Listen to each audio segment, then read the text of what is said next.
kasih kepada Bapak Ibu sekalian. Yang berikutnya kita ikuti sambutan dari Wakil BPP yang malam hari ini akan diwakili oleh Bapak Sian Yet sebagai VP Professional Development dari BPP AMA Pusat. Kepada Bapak Sian Yet kami persilakan. Terima kasih. Selamat malam Bu Novi. Assalamualaikum warahmatullahi wabarakatuh. Salam sejahtera, shalom, Om Swastiastu, Namo Buddhaya, salam kebajikan untuk kita semuanya. Yang saya hormati, yang saya muliakan ya, hari ini Pak Rizky Supriyadi, Ketua AMA Surabaya, yang malam ini adalah menjadi host dari webinar nasional AMA Indonesia. Tentunya saya mengucapkan terima kasih yang sebesar-besarnya kepada BCA, kepada Pak Weli ya, sudah berkenan menjadi narasumber yang luar biasa. Ada Bung Meli di sini, suatu kebanggaan bagi kita AMA Indonesia mendapatkan narasumber yang luar biasa yang berkenan untuk memberikan sharing kepada AMA di seluruh Indonesia. Kepada seluruh BPC yang hadir juga saya mengucapkan banyak terima kasih sudah mensupport ya. Tadi ada Pak Suherman Wijaya, Ketua BPC dari AMA Tangerang Raya, ada Pak Narsimancan juga Ketua BPC AMA Padang, dan kemudian ada Pak Cornelis AMA Malang ya, dan seluruh Ketua BPC beserta pengurus yang sudah support acara luar biasa malam hari ini yang diselenggarakan oleh AMA Indonesia dengan host dari AMA Surabaya. Nah, Bapak Ibu yang saya hormati dan saya muliakan, saya mewakili BPP ya, karena kebetulan malam ini Pak Alex Denny, Ketua Umum kita, tidak bisa hadir karena sedang berada di luar negeri, dan Pak Sandi Wahyudi, Ketua Harian AMA Indonesia juga sedang on-site mengikuti acara di AMA DKI. Ya. Bapak Ibu, izinkan saya menjelaskan sedikit tentang AMA Indonesia. AMA Indonesia ini merupakan salah satu asosiasi manajemen yang terbesar di Indonesia, dan didirikan pada tahun 1989, artinya AMA di tahun ini, di bulan Oktober ini sudah berusia 34 tahun, dan memiliki 14 cabang di seluruh Indonesia, yaitu DKI, Jakarta, Bandung, Medan, Bali, Batam, Lampung, Makassar, Malang, Padang, Palembang, Surabaya, Yogyakarta, Solo, dan Tangerang Raya. Dan dalam waktu dekat nanti akan ada 2 BPC yang baru, yaitu Kupang dan Semarang ya Bapak Ibu semuanya. Jadi Bapak Ibu, dimanapun kita berada, mari kita berkontribusi, kita bisa belajar sharing bersama. AMA Indonesia merupakan organisasi manajemen yang sudah berusia 34 tahun. Dan visi dari AMA Indonesia adalah menjadi organisasi masyarakat manajemen Indonesia yang terkemuka, profesional, beretika, serta bermampu berkompetisi di tingkat global. Jadi Bapak Ibu yang belum join di AMA Indonesia, nanti kami akan sharing website dari AMA Indonesia. Silakan Bapak Ibu join ya untuk berkembang bersama seluruh member dan pengurus di seluruh Indonesia. Nah, adapun ketua pembina dari AMA Indonesia adalah Menpan RB, yaitu Bapak Abdullah Aswar Anas. Beliau adalah pembina AMA Indonesia. Jadi kita bisa berkembang masyarakat profesional manajemen dan saling berkontribusi bersama di seluruh Indonesia. Dan demikian yang bisa saya sampaikan mewakili BPP. Mari kita ikuti. Dan webinar nasional yang diselenggarakan malam ini adalah rutin diselenggarakan setiap 1 bulan sekali, dan itu secara bergiliran ya, rotasi di seluruh BPC AMA Indonesia. Jadi hari ini bertepatan oleh host AMA Surabaya, dan bulan depan adalah AMA Solo, berputar 14 kota di seluruh Indonesia. Demikian yang bisa saya sampaikan. Mari kita ikuti webinar malam hari ini yang sungguh luar biasa dengan tamu yang istimewa. Semoga webinar ini bermanfaat bagi kita semuanya. Sekali lagi terima kasih kepada narsum Pak Weli dan Pak Rizky Supriyanto yang sudah menjadi host acara malam ini, Bu Novi juga ya sebagai moderator dan MC yang luar biasa. Terima kasih, saya kembalikan ke Ibu Novi. Terima kasih Pak Sian Yet atas sambutannya dan juga perkenalannya tentang AMA, supaya kemudian AMA makin dikenal oleh yang malam hari ini ada 100 partisipan yang sudah hadir dari berbagai cabang BPC AMA se-Indonesia. sebagai host, maka pada malam hari ini kami juga memohon kesediaan Pak Rizky Supriyadi selaku Ketua AMA BPC Surabaya untuk menyampaikan sambutannya. Waktu kami persilakan Pak Rizky. Ya, terima kasih Bu Novi. Yang saya hormati Pak Les Deni, Presiden AMA, Pak Sandi Wahyudi, Ketua Harian AMA, Pak Sian Yet yang mewakili selaku VP Professional Development, Bapak Ibu Ketua Pengurus BPPC dan member peserta webinar malam hari ini. Yang saya hormati juga Ketua AMA Malang Pak Cornelis. Selamat malam, terima kasih Pak Cornelis. Pak Chan dari AMA Padang, Pak Suherman Amatara, beliau sangat mengenal baik dengan Pak Willy narasumber malam hari ini. Terima kasih Pak Suherman sudah berkenan bergabung. Kemudian yang saya hormati dari BCA Pak Willy Handoko, beliau banyak mengajari saya dan perusahaan saya pada saat dulu saya masih punya beberapa proyek saja sehingga sudah berkembang, termasuk dulu Pak Willy dengan Pak Meli masih merintis di Surabaya sehingga sekarang bisa Indonesia Timur sampai sudah mengelola sekian triliun. Dan saya melihat tadi ada Pak Andi Weriko sudah bergabung pimpinan BCA di Indonesia Timur. Terima kasih Pak Andi sudah berkenan bergabung. Mbak Meli selaku pimpinan yang ada di Surabaya KPR, beliau ini sudah seperti bukan hanya saudara tapi komisaris dari perusahaan saya yang tidak dibayar, banyak mengajari saya dan terima kasih akhir malam hari ini Pak Willy berkenan sharing ilmu. Bapak Ibu dari BCA yang sudah membantu menyediakan webinar, menyelenggarakan webinar malam hari ini sehingga bisa terselenggara. Saya rasa itu Bu Novi, semoga ilmu Pak Willy yang luar biasa bisa bermanfaat juga kepada rekan-rekan seperti yang saya rasakan. Terima kasih.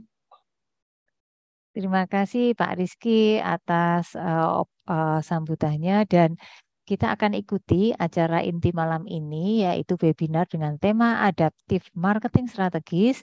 Jadi bagaimana malam hari ini kita akan mendengarkan rahasia gitu ya. Rahasia kok rame-rame dilihat orang banyak ya.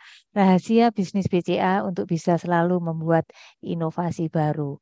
Dan kami persilahkan kepada Pak Willy nanti untuk menyampaikan sharingnya. Dan sebelum itu supaya lebih mengenal siapa yang akan menyampaikan, saya akan bacakan dulu CV beliau. Pak Willy Handoko, posisi sekarang atau jabatan sekarang adalah sebagai Eksekutif Vice President Consumer Loan BCA gitu. Jadi beliau ini adalah yang menguasai gitu ya, yang menguasai yang berkaitan dengan consumer loan dan professional experience beliau join di BCA sejak tahun 96 dan kemudian karirnya meningkat terus sampai kemudian di tahun 2020 sampai 2022 beliau menjabat sebagai EVP Transaction Banking Partnership Solution Development Division dan yang sekarang sebagai EVP Consumer Loan Division sejak Juni setahun yang lalu sampai dengan sekarang.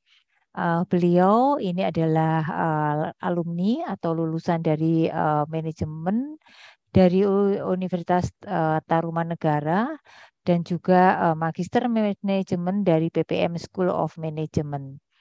Dan kursus-kursus beliau yang diikuti untuk menunjang karir beliau antara lain adalah dari Advanced Management Program di Katolika Lisbon pada tahun 2013, BCA NUS Senior Vice President Program. Jadi ini kayaknya program khususnya seseorang yang akan menjabat sebagai senior VP kerjasama antara BCA dan National University of Singapore ditempuh beliau pada tahun 2019 dan satu course lagi yang tidak kalah bergengsinya BCA Senior Executive Course dari Harvard Business Publishing tahun 2021. Dan tidak memperpanjang lagi, kami persilahkan kepada Pak Willy untuk menyampaikan paparannya. Kepada Bapak Ibu sekalian, kita berikan aplaus untuk menyemangati Pak Willy pada malam hari ini. Pak Willy, waktu kami persilahkan. Ya, terima kasih Bu Novi, luar biasa, lengkap sekali. Ya, mungkin Saya awali dengan Assalamualaikum warahmatullahi wabarakatuh. Shalom, Om Waalaikumsalam. Swastiastu, Namo Buddhaya, salam kebajikan, dan tentunya salam sehat dan salam sejahtera buat kita semua. Senang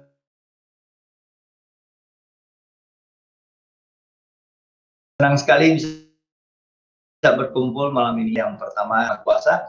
Berkat dan rahmatnya kita bisa berkumpul bersama-sama. Ya, sungguh luar biasa. Ini kesempatan yang benar-benar yang membahagiakan dan membuat saya merasa amat sangat tersanjung bisa bergabung di keluarga besar AMA. Izinkan saya juga untuk menyapa Bapak yang terhormat Bapak Sian Yet selaku Vice President Professional Development AMA Indonesia. Kemudian tentunya sahabat saya orang yang saya kagumin Bapak Rizky Supriyadi selaku Ketua AMA BPC Surabaya. Nah, kemudian ada juga Bapak dan Ibu Ketua Pengurus serta member Badan Pengurus Pusat dan Badan Pengurus Cabang AMA seluruh Indonesia, rekan-rekan AMA seluruh Indonesia, dan tentunya juga rekan-rekan BCA tercinta yang sudah mendapatkan kesempatan hadir dalam acara malam ini. Saya pikir tidak berpanjang lebar lagi, kita mulai saja. Saya akan paparkan materi dulu, Bapak dan Ibu. Izin untuk memaparkan materi. Saya bagi mungkin 3 kelompok besar. Satu mungkin highlight terkait dengan perkembangan loan maupun dana pihak ketiga, kemudian sekilas ekonomi, kemudian juga ada sedikit pemahaman pergeseran perilaku konsumen. Tentunya ini yang akan mendasari kenapa kami menjalankan strategi adaptif dan strategi-strategi lainnya. Dan yang terakhir pasti saya akan masuk ke dalam strategi yang diterapkan pada saat kami memenangkan atau mendapatkan market share yang cukup baik di KPR. Dan tentunya kesempatan ini akan kami gunakan sebaik-baiknya untuk saling sharing dan belajar bersama-sama. Saya pikir kita mulai. Lisa bisa bantu untuk menayangkan materinya. Oke, next. Oke, tadi kurikulum vitae sudah. Bapak dan Ibu, saya mulai dengan highlight pertumbuhan dana pihak ketiga dan kredit yang terjadi sampai dengan Maret 2023. Di sini terlihat jelas Bapak dan Ibu pertumbuhan di grafik biru, garis biru menunjukkan DPK dana pihak ketiga dengan pertumbuhan year on year sampai Maret 2023 7%, kemudian untuk kredit 9,93 Bapak dan Ibu. Nah, dalam grafik ini yang ingin saya sampaikan adalah Bapak dan Ibu terlihat jelas pada saat terjadi pandemi COVID-19 begitu sudah mulai banyak dan menyebar itu kurang lebih di bulan Maret 2020. Terlihat grafiknya turun sampai dengan puncaknya di bulan Maret 2021. Nah, kemudian perlahan-lahan seiring dengan pembebasan daripada PSBB saat itu kita sudah boleh berkumpul kembali perlahan tapi pasti kemudian ini naik terus sampai dengan angka 9,93 Bapak dan Ibu. Nah, pada saat turun terlihat dana pihak ketiga tertahan karena tidak ada pergerakan pertumbuhan ekonomi. Nah, mereka memarkirkan dananya dan salah satu bank yang dituju pada saat itu adalah BCA. Sehingga terlihat pertumbuhan daripada dana pihak ketiga pada saat itu bukan 7%, tapi mendekati 14% Bapak Ibu lihat di sekitar bulan September 2020. Nah, itu tinggi sekali. Artinya kalau loan turun tidak ada loan turun pertanda tidak ada pergerakan ekonomi. Nah, pada saat tidak ada pergerakan ekonomi maka dana akan terparkir. Pada saat terparkir disitulah terjadi penumpukan dana. Nah, bagi BCA satu sisi adalah kabar gembira, tapi sisi lain ini adalah kabar buruk bagi BCA karena ini akan menjadi dana yang tidak bisa kami apa-apakan kecuali kami tempatkan di SBI Bapak dan Ibu. Nah, tapi menjadi tidak produktif dan fungsi intermediasi daripada perbankan khususnya BCA tidak berjalan sebagaimana mestinya. Oke, next Kita juga lihat ya economic highlight sedikit. Nah, di sini di tabel yang sebelah kiri menunjukkan ya korelasi antara suku bunga acuan Bank Indonesia dengan inflasi. Nah, BI ya sangat ya mensupport ya pertumbuhan ekonomi ya, dan juga khususnya pertumbuhan industri properti dan KPR, terutama pada saat menetapkan suku bunga 3,5% Bapak dan Ibu. Ya, terlihat dari mulai ya Desember 2020 ya hingga mungkin Juni 2022 di 3,5%. Namun pada saat terjadi krisis, terutama karena ada krisis ya Ukraina yang melakukan invasi, ya, Rusia melakukan invasi ke Ukraina sehingga terjadi inflasi yang amat sangat besar, ya.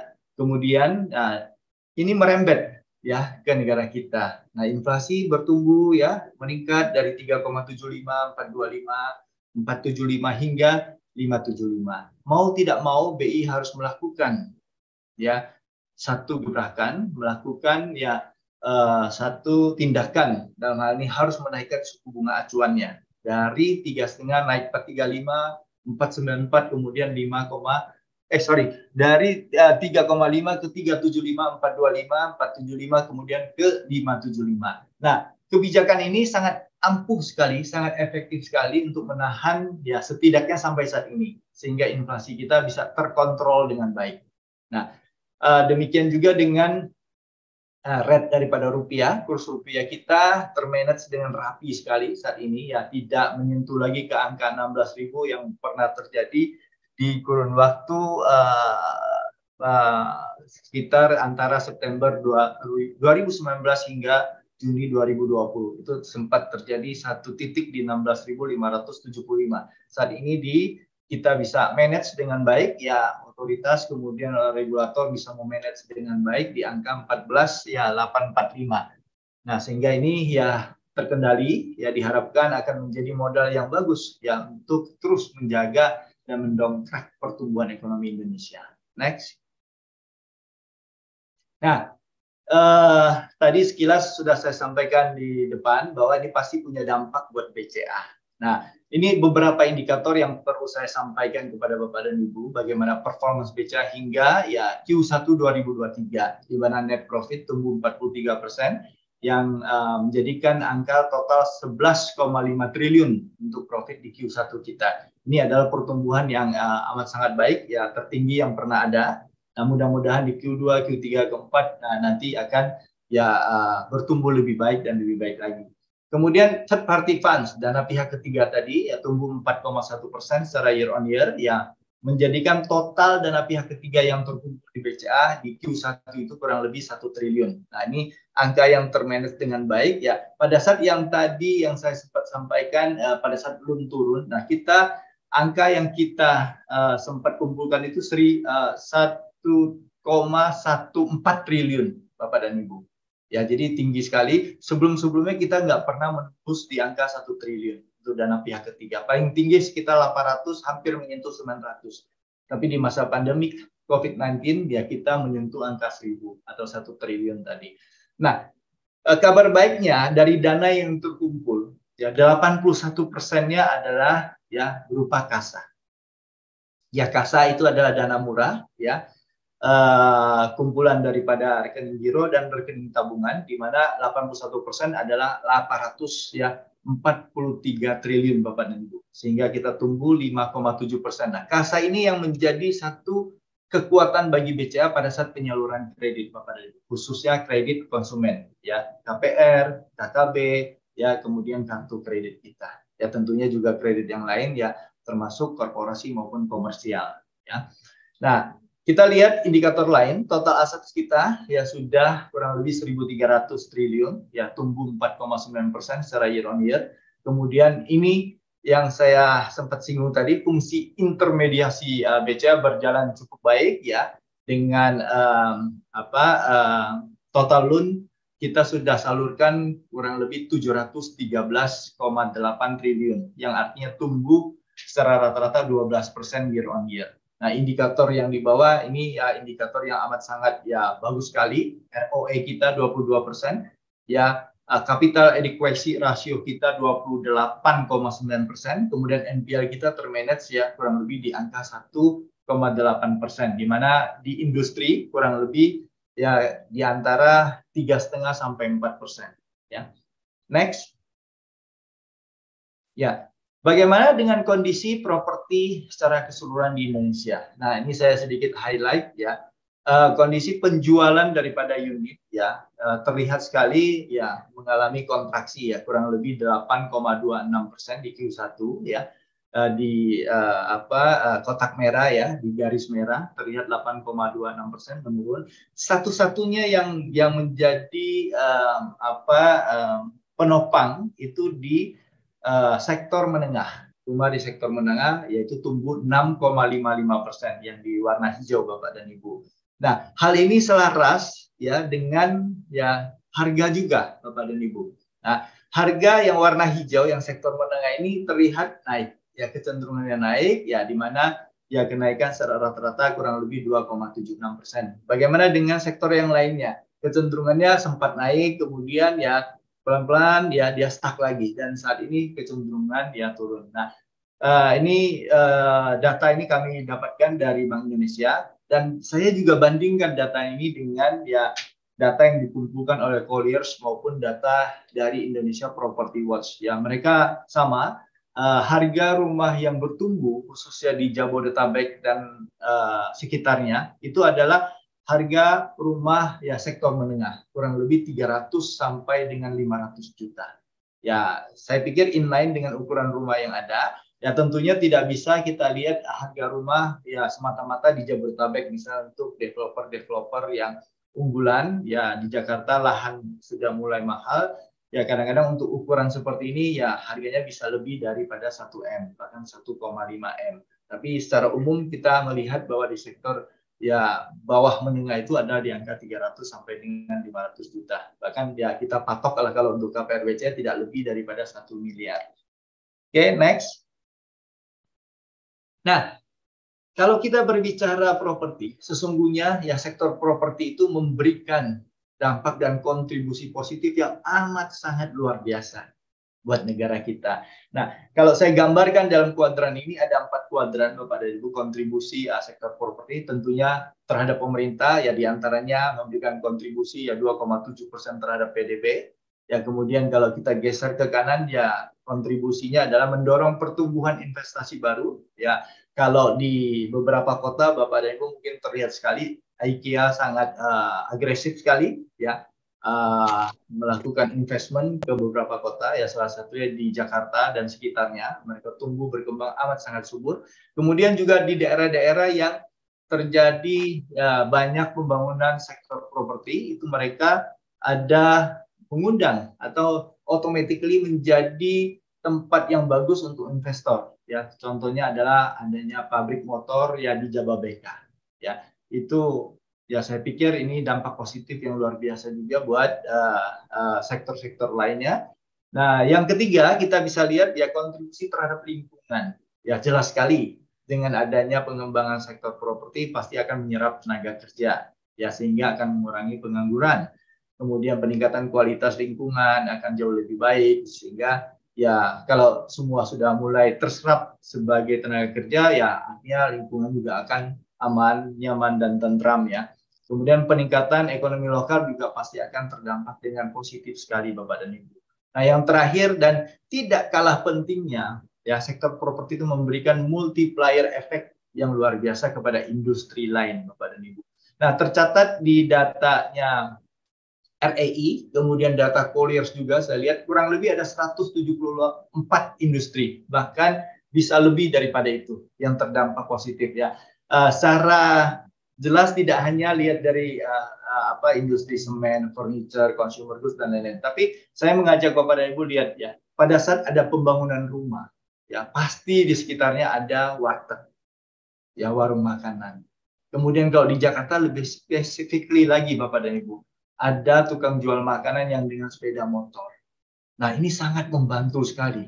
Ya, saya pikir ya ini sektor UKM juga akan berjalan dengan baik dengan ya seiring dengan sektor properti yang bergerak ya dengan baik. Nah, jadi saya pikir ya kita yang bermain di sektor properti ya, kemudian di sektor perumahan dan saya di KPR ya kita harus ya menguatkan ya, bikin satu rantai yang sangat kuat di dalam ekosistem ini sehingga industri ini akan kita bisa pertahankan dengan baik, kita tingkatkan dengan baik sehingga kita bisa memberikan kontribusi kepada 4 kuadran ini, Bapak dan Ibu.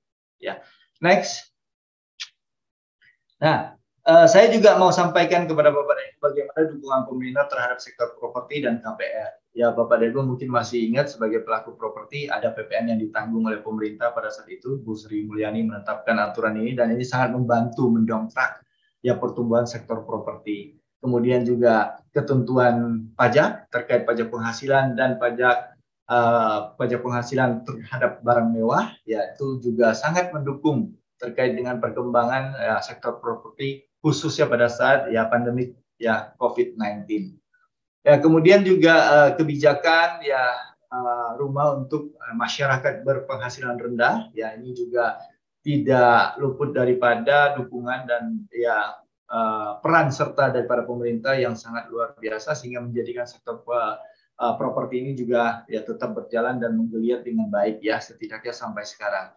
Kemudian kebijakan moneter ya tadi sudah saya singgung, baik otoritas maupun regulator ya komit memberikan ya salah satunya contoh yang paling nyata adalah ya suku bunga acuan Bank Indonesia sempat pada saat itu paling rendah di 3,5% dan saat ini pun ya mereka patok di angka 5,75 ya tidak ada pergerakan kenaikan dan ini ya amat sangat membantu setidaknya untuk bunga KPR ya tidak bergerak dengan ya significantly ya Bapak dan Ibu. Ya terakhir tentunya ya stimulus ya ini penting sekali ya pada saat itu dan sampai saat ini masih berjalan stimulus DP untuk KPR bahkan DP boleh 0%. Nah kemudian untuk beberapa tier ya fasilitas 1, 2, 3 dan 4 ya mereka sudah put ya dengan levelnya masing-masing dan ini akan sangat membantu kepada masyarakat yang berpenghasilan yang dalam taraf cukup ya sehingga mereka bisa mengajukan KPR ini dengan baik ya sangat affordable ya. Oke, next. Nah, kalau berbicara potensi ya KPR khususnya ya kalau kita lihat data yang tersaji di sini ya amat sangat ya besar sekali potensi yang ada. Ya penetrasi rasio KPR terhadap PDB ya di Indonesia itu baru 3% Bapak dan Ibu. Nah, kalau kita bandingkan ya contoh dengan Bangladesh ya 3,1. Kita pun masih di bawah sedikit ya. Tapi kan kelasnya kita itu bukan kelasnya Bangladesh Bapak dan Ibu. Maaf kata ya dengan segala hormat kepada Bangladesh. Ya, saya cinta Indonesia, ya saya tidak rela kalau kita bandingkan dengan Bangladesh. Nah, dengan Malaysia pun ya saya tidak rela Bapak dan Ibu. Malaysia 35,4% ya. Jadi roomnya masih banyak sekali. Saya pikir itu tugas kita bersama-sama bagaimana ya menggerakkan sektor properti dan KPR ini khususnya untuk ya saling ya bahu-membahu untuk meningkatkan penetrasi rasio KPR terhadap PDB. Jadi marketnya masih banyak sekali, besar sekali dan ini kesempatan buat kita untuk memanfaatkan ya potensi pasar yang demikian besar. Oke, next. Nah, bagaimana pertumbuhan kredit di pasca pandemi ya sekilas tadi di depan sudah saya sampaikan ya pertumbuhan kredit kita sangat bagus 12% menjadikan angka total kredit yang kita salurkan 713 ya triliun Bapak dan Ibu. Sehingga dengan demikian ya akan membuat kami tetap akan konsisten ya menjalankan fungsi intermediasi ini. Nah, pertumbuhan KPR kita sendiri ada di 11% secara year on year ya. Kredit konsumen secara overall menjadi ujung tombak yang bagus untuk penyaluran kredit. Kita memberikan 24,4% Bapak dan Ibu. Dan ini bagus sekali. Kenapa? Karena penyaluran kredit kita tidak didominasi oleh salah satu sektor. Ya, tapi terspreading ke berbagai sektor, yaitu sektor korporasi, ya, kemudian sektor komersial, kemudian sektor small medium enterprises, kemudian turun lagi ada UMKM, baru masuk ke kredit konsumen Bapak dan Ibu yang 24% ini. Nah, sehingga setidaknya sampai saat ini saya berani mengatakan bahwa kita mengelola BCA ini ya dengan sehat sekali. Nah, kita tidak mau menjadi ya contoh ya apa yang terjadi di First Republic ya, di sana ya mereka mengelola ya di mana majority kreditnya disalurkan dalam bentuk kredit konsumen khususnya KPR. Khususnya di KPR itu mereka menyalurkan 50% Bapak dan Ibu. Ya, padahal KPR ini jangka panjang. Sedangkan sumber dananya mereka dapatkan dari ya startup company ya investor-investor ya startup company dalam bentuk deposito. Nah, ini tidak match dengan antara dana yang dikumpulkan dengan ya kredit yang disalurkan. Nah, ini akan membuat ya jika ada gosip, ada isu atau ada hal-hal yang kurang begitu baik ya ini akan menjadi terguncang, kemudian terjadi rush, nah kemudian terjadi penarikan dana besar-besaran. Nah, pada saat dana ditarik besar-besaran, ya maka akan ya terjadi ya satu kondisi yang buruk buat perbankan itu sendiri dan mungkin akan menjadikan ya satu efek sistemik nantinya. Tidak hanya domino tapi akan mempengaruhi ya akan menular kepada ya systemic risk ya buat industri perbankan. Nah, mudah-mudahan apa yang kita jalankan ini akan tetap ya kita pertahankan dengan baik ya dan tentunya dibantu oleh Bapak dan Ibu yang ada dalam ekosistem dan nasabah-nasabah serta stakeholders yang ada ya akan menjadikan BCA tetap ya sustain dengan baik. Oke, next. Kalau tadi kredit, ya sekarang kita masuk kredit konsumen, Bapak dan Ibu. Ya ini adalah performance, ya gambaran performance kredit konsumen, total 174 triliun, yang sudah ada yang 24% tadi, Bapak dan Ibu, kontribusinya. Di mana ya sektor KPR atau properti ini memberikan kontribusi terbesar di dalam kredit konsumen dengan 63%. Ya total 109,5 triliun, ya ini data Q1. Hari ini sudah hampir menyentuh 114 triliun Bapak dan Ibu. Ya, ini semua berkat ya dukungan ekosistem dan seluruh stakeholders yang ada. Kemudian kredit kendaraan kita ada mobil dan motor kurang lebih 47,8 triliun, kontribusi 27% untuk kredit konsumen. Yang terakhir adalah ya kartu kredit kurang lebih 17 triliun memberikan kontribusi 10%. Ya, ini gambaran untuk kredit konsumen kita. Next. Nah, ini sedikit saya bahas ya, kalau kita berbicara strategi ya, kita pasti tidak akan luput daripada ya berbicara bagaimana menyikapi perilaku konsumen yang pasti nanti akan diikuti oleh ya decision making proses untuk pengambilan keputusan khususnya nanti untuk KPR ya. Nah, saya highlight sedikit ya untuk perilaku ada next ya. Ada pergeseran perilaku Bapak dan khususnya pada saat ya pandemi COVID-19. Nah, ini saya ambil simpel saja, ada dua tipikal ya daripada konsumen pada saat yang mengambil keputusan untuk belanja ya. Yang pertama adalah showrooming, yang kedua ada web rooming. Ya, showrooming itu ya kombinasi antara ya konvensional dengan online. Tapi dia mendapatkan informasi ya melalui ya konsep ya, iklan daripada TV ya. Kemudian dia baru mengunjungi toko, ya kemudian banding-bandingin dia di toko, habis itu baru mungkin mencari produk di online, ya kemudian beli secara online. Tapi kalau yang web, ya dia akan mendapatkan informasi atau mencari informasi itu secara online, kemudian juga membanding-bandingkan secara online. Habis itu kalau dia tidak nyaman atau apa, baru dia datang ke toko. Nah, pada saat pandemi COVID-19 terjadi perubahan yang cukup signifikan. Jadi alur pertama informasi yang diperoleh secara online, kemudian eksekusinya pun dilakukan secara online yang saya gambarkan dalam ya arsiran warna abu-abu ya Bapak dan Ibu. Nah, jadi ini perilaku pada saat ya pandemi COVID-19. Tentunya perubahan perilaku ini mengenerate ya BCA juga harus melakukan ya penyesuaian terkait dengan pola perilaku ini. Ya kita juga waktu itu mungkin Bapak dan Ibu ingat ya kita harus penetrasi besar-besaran. Ya untungnya BCA sudah melakukan itu ya dengan melakukan investasi besar-besaran di digital banking. Sehingga pada saat itu orang mau melakukan pembayaran bisa menggunakan My BCA kita, BCA Mobile kita, kemudian bisa payment link ya. Kemudian ya order juga bisa lakukan secara online sehingga kombinasi antara order perilaku ini dengan perilaku pembayaran itu ya meet and match Bapak dan Ibu. Once meet and match ya bisnis berjalan. Dan saya merasakan sekali ya BCA yang menjadi satu-satunya bank yang cukup kuat untuk payment settlement dan transaksional pada saat pandemi COVID-19. Sampai kami harus menaikkan ya limit transaksi ya di MyBCA kita yang hanya 200 juta, 100 sampai 200 juta, kemudian kita naikkan sampai dengan 500 juta. Dan itu sangat membantu sekali ya. Oke, next. Ya, ini gambaran bagaimana ya outstanding digital transaction kita supaya Bapak dan Ibu tahu ya dari dulu kita siapkan, kemudian selama masa pandemi, setelah pandemi itu pergerakannya seperti apa. Ya, pertama number of customers Bapak dan Ibu. Terjadi kenaikan yang sangat signifikan dalam 2 tahun terakhir ini, 42%, menjadikan total nasabah kita 30 juta nasabah. Di mana sebelum pandemi COVID-19 itu kita baru bicara kurang lebih 18 sampai 20 juta nasabah. Ini tumbuh sangat signifikan. Kemudian number of transaction mobile banking kita ya itu naik kurang lebih 3,6 kali lipat ya dalam kurun waktu 3 tahun. Nah, di Q1 transaksi mobile banking kita sudah 6,4 miliar transaksi. Sebagai info ya buat Bapak dan Ibu, sehari-hari ya kita dalam 1 hari itu kita melayani kurang lebih 70 juta transaksi.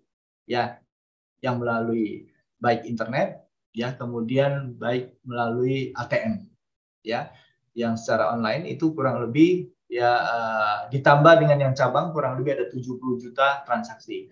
Kemudian bagaimana dengan ya persentase mobile banking ya terhadap kasa account. Ya. Angkanya kurang lebih 79% Bapak Ibu di dalam Q1 ya.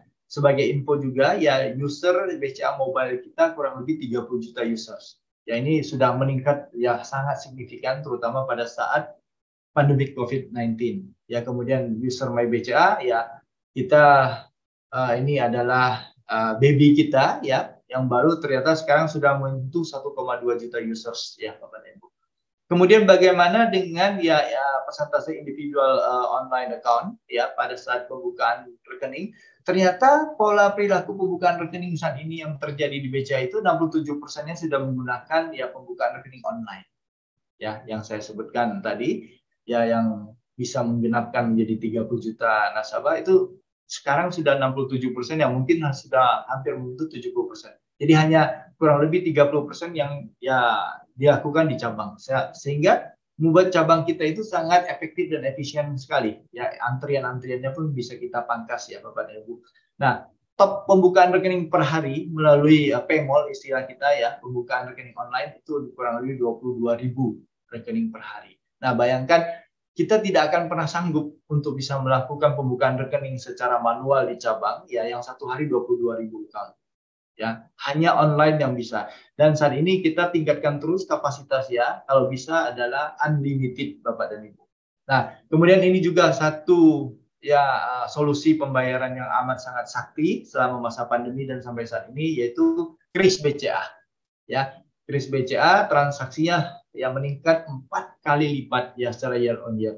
Nah, di tahun 2022 itu kita sudah berhasil membukukan 31 triliun untuk transaksi dari QRIS. Nah, di bawah sekilas ya apa yang pernah saya singgung tadi, ini gambaran transaksi kita secara number of transaction, kemudian secara amount atau secara nominal Bapak dan Ibu.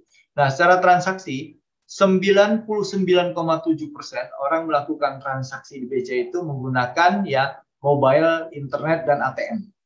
Ya, 99,7 yaitu 91 plus 8,7 ya. Nah, sisanya hanya 0,3% Bapak dan Ibu. Ya, hampir nggak ada nih. Ya, tapi menariknya secara amount, secara nominal transaksi tidak demikian Bapak dan Ibu. Masih tersisa kurang lebih 35% yang melakukan transaksi di cabang. Ya, sisanya adalah mobile internet dan ATM. Kurang lebih 65% Bapak dan Ibu. Ya, jadi ini menarik nih. Ya, kenapa? Ya, karena ya nasabah-nasabah besar ya masih merasa nyaman untuk datang ke cabang untuk bertransaksi. Karena keamanan, kenyamanan dan sentuhan ya, ada interaksi ya, human interaction ya dengan CSO kita. Nah, tapi itu spesifik segmen Bapak dan Ibu, khususnya segmen affluent sama ya segmen ya high net worth kita, ya atau ya nasabah-nasabah premium kita lah, istilahnya nasabah prioritas dan nasabah soliter. Nah, selebihnya sudah bisa dan kita berhasil dorong untuk transaksi melalui online, ya, mobile, internet maupun ATM kita. Ya, nah ini mempengaruhi justifikasi dan penyesuaian pada saat kita berstrategi untuk melayani nasabah kita dalam sektor pelayanan kita, ya, sehingga mau tidak mau kita harus hybrid, ya, perpaduan konvensional dan ya digitalisasi, Bapak dan Ibu. Jadi kita tidak bisa semuanya digital, ya, karena masih ada amount tertentu yang 35% itu bertransaksi melalui atau di cabang kita. That's why cabang kita masih kita pertahankan, Bapak dan Ibu. Tidak ada penutupan cabang. Bahkan beberapa daerah kita lakukan pembukaan cabang baru, ya, sehingga tidak ada pengurangan tenaga kerja. Ya, oke, next, ya.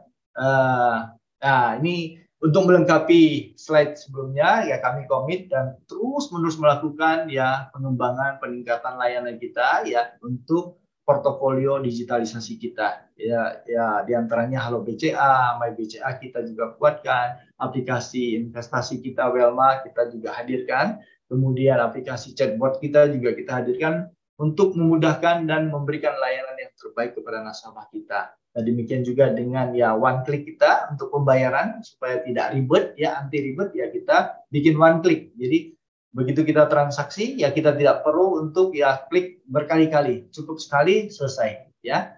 Kemudian klik BCA, Sakuku, ya, kemudian e-branch juga kita lengkapi supaya nasabah merasa nyaman dan terlayani dengan baik. Juga melengkapi fitur-fitur di BCA Mobile kita, ya, debit online Mastercard juga kita hadirkan supaya kalau ada bikin program-program yang berbasis ya debit, ya, kami bisa menggunakan itu untuk melayani nasabah. Kris itu sendiri, kemudian BCA Keyboard, ya, kalau kita lagi chat tidak perlu keluar layar, langsung di BCA Keyboard sudah bisa kita lakukan transaksi. Kemudian pembukaan rekening online tadi sendiri, kemudian ya cardless untuk penarikan tunai maupun kartu kredit yang cardless, ya, kita sudah mempunyai fitur contactless, Bapak dan Ibu. Jadi tidak perlu ya harus berpindah tangan dan lain-lain. Kemudian lifestyle di BCA Mobile kita, kemudian bagi-bagi pada saat ya untuk angpau, lebaran dan lain juga kita ya berikan kepada nasabah supaya nasabah merasa terlayani dengan baik. Nah, ini semua tertrigger pada saat pandemik COVID-19, ya, Bapak dan Ibu. Next. Ya, kita perlu break sebentar, ya. Pada saat break ini, alangkah baiknya ya saya menghadirkan satu video, ya, ada berisi edukasi, berisi sosialisasi, dan juga mengingatkan Bapak dan Ibu untuk yang melakukan transaksi melalui online. Dan saya pikir ini penting sekali, ya, kita coba dengarkan bersama-sama, kita tonton bersama-sama. Silakan.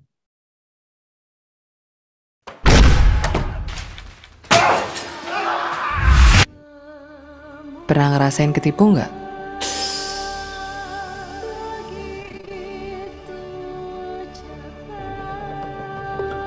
Sadar nggak sih, seni tipu-tipu itu udah ada sejak zaman dulu kala. Dongeng, legenda, cerita rakyat.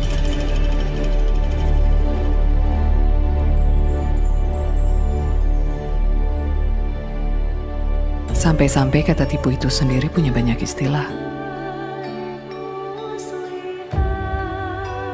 Terus gimana seni penolakannya?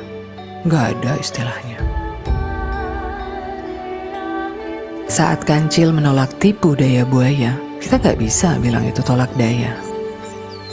Saat para ksatria menolak tipu muslihat musuhnya, apa bisa kita sebut jadi tolak muslihat?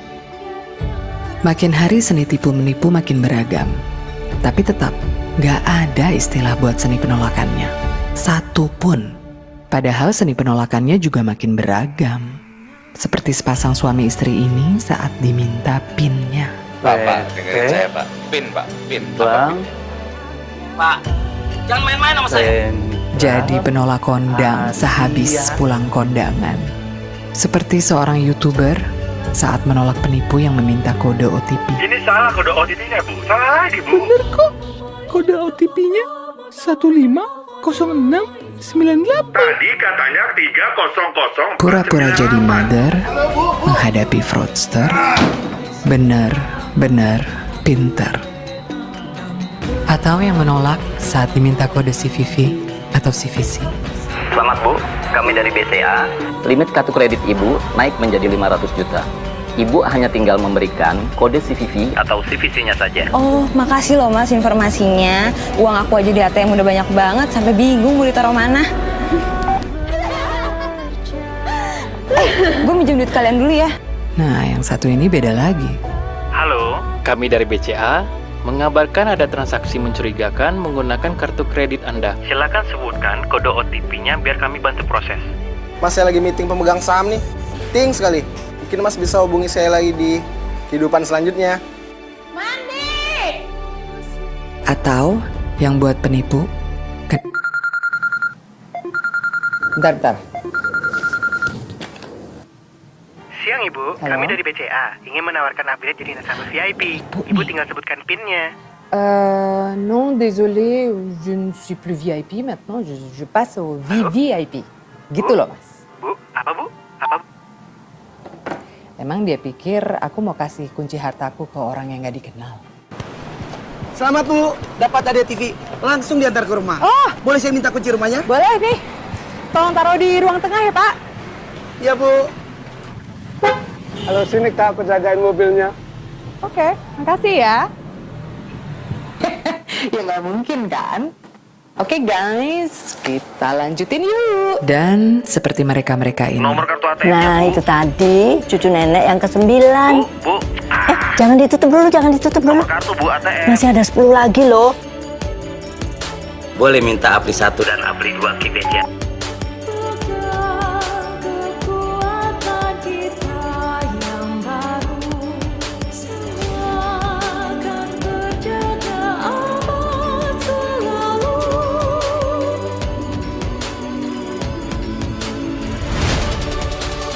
Tepuk tangan paling serius untuk mereka. Para pelopor seni penolakan. Seni penolakan mereka layak mendapatkan istilah Tolak dengan anggun. Mereka semua bisa tegas menolak karena tahu rahasianya. Kalau diminta nomor kartu ATM, PIN, kode OTP, kode CVV atau CVC, itu tandanya penipuan. BCA nggak pernah minta data-data tersebut, gimana pun caranya. Share pesan ini biar semuanya makin anggun menolak. Ikut saya jadi duta tolak dengan anggun.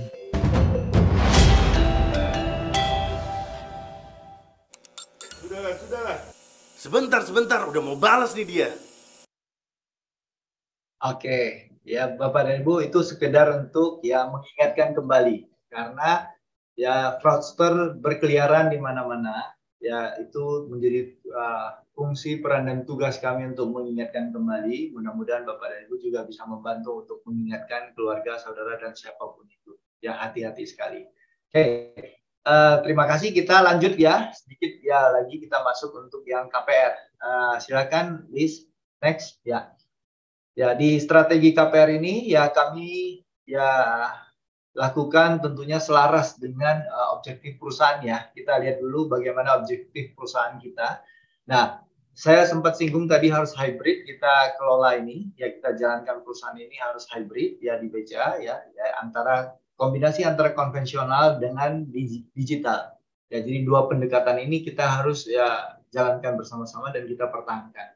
Kemudian juga harus dengan kasa yang kuat ya ini akan mengenerate ya profit dengan baik dan perusahaan akan dikelola dengan baik pula. Ya ini ya poin pertama ini yang menjadi urat nadi kita. Ya yang kedua tentunya kita tetap fokus di transaction and payment settlement. Ya ini menjadi ya poin utama, gerbang utama kita pada saat kita ya menggrab nasabah. Dan mereka masuk, bisnisnya berjalan dengan baik karena transaksinya terlayani dengan baik, cepat, aman, nyaman, anti ribet ya.